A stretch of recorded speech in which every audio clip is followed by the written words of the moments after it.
If you want huge synth sounds, you usually think about multiple layers, crazy effect chains, or the secret synth that pro producers use. But the truth is that you only need simple oscillator and filter tweaks to get something like this.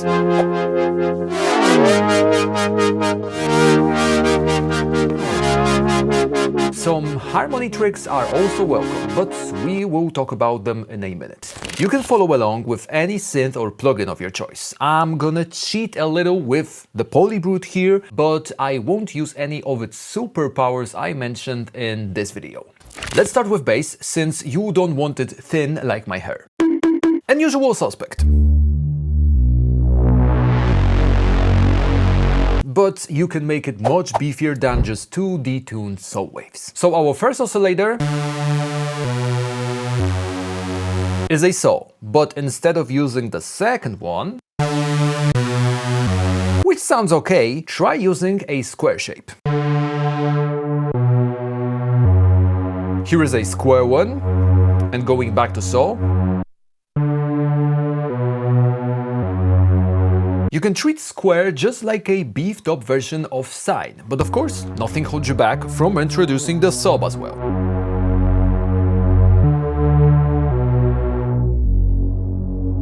In case it is your first time tweaking knobs instead of scrolling through presets, you can't forget about adding distortion and saturation. And here we can do that both with filter as well as with the effects.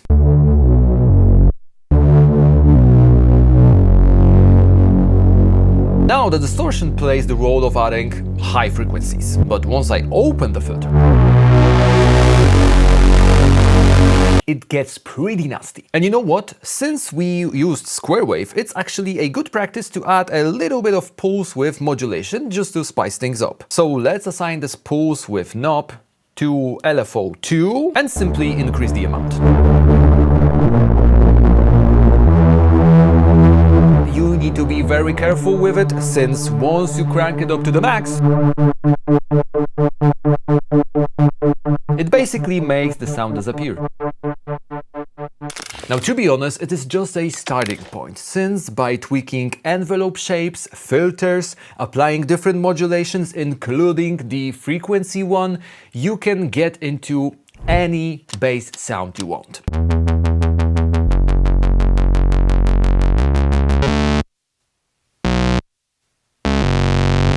But we didn't make it out of caves to just use one note at a time. Synth chords can bring that larger-than-life feeling, although even the craziest patch played with simple triads can feel like it's barely doing enough to not get fired. Miles Away did a great video about it, but before we get into notes, let's create a patch first. Let's shape the saw a little bit, to the point that I like the sound actually. Now let's introduce the second oscillator with roughly the same shape. That will be it. And now the first key thing, detune. Here I'm using the first knob to tune the first oscillator a little bit off. Already sounds a bit wider. Now for the second one, let's actually tune it in the opposite direction. And setting envelopes depends on your use case. For the synth pads you usually use in the background or just to create some atmosphere, we're gonna go for the longer attack, then a little bit of decay, a little bit of sustain as well, or maybe not that much, and really long release. Beautiful.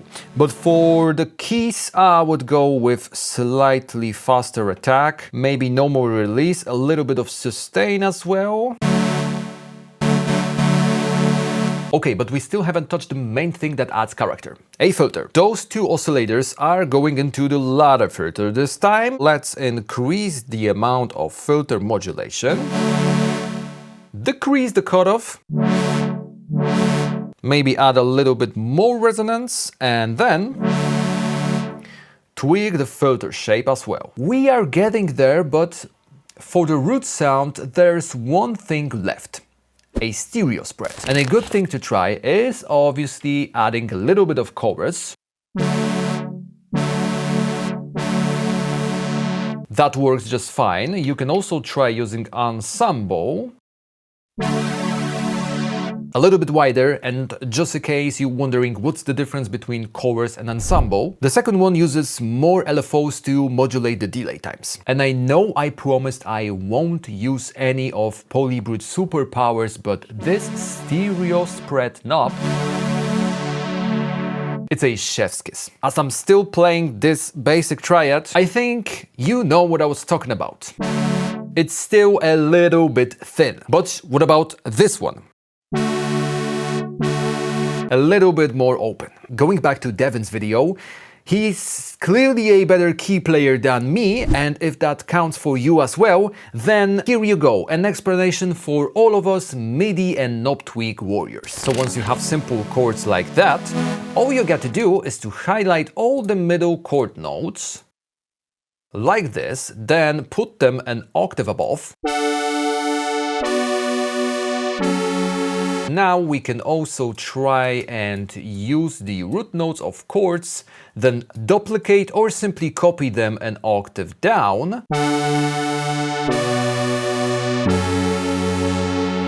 Much bigger, and now it's time for playing a little bit with inversions and adding a pedal note.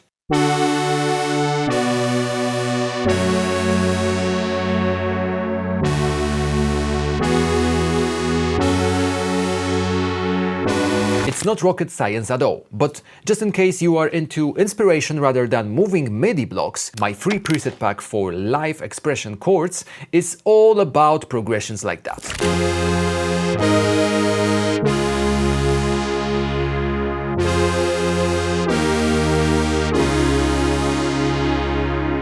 And since it's a MIDI device, you can easily trick your family that you can play piano, and a huge debt you made by purchasing a synth was a good investment. But going back to synth pads and keys, the benefit of adding a little bit of modulation to them is that you can make them evolving like that.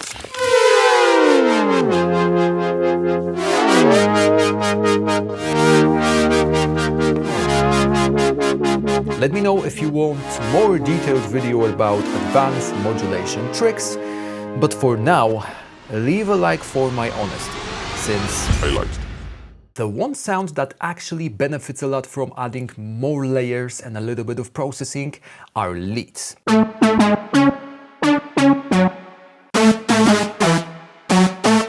That's because you mainly play them at high register and usually in mono. We can cheat a little here by using unison mode. We can also make a classic pitch attack thing by introducing pitch modulation. So for this one, let's use mod envelope, pitch, then increase the amount. We can also add a little bit of noise and send it to the second filter, the Steiner one. Change its color.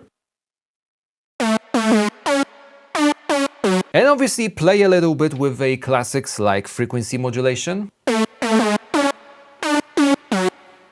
Maybe let's try to synchronize those two oscillators. And don't forget about distortion, which always helps. And you know what? With a single modulation, only the distortion and a little bit of wave shaping here and there, I actually turned it into sound that can be a lead alone without adding more layers. But obviously a little bit of post-processing will help this sound drastically. I wish that Polybrute would have more than 3 effect slots and a secret EQ you can access right here. But don't worry, I'm not a DAW-less freak. And so do you probably. Luckily for us, Live has some sick stock solutions, and you might want to check out this video if you are all about using stock things, synths and effects.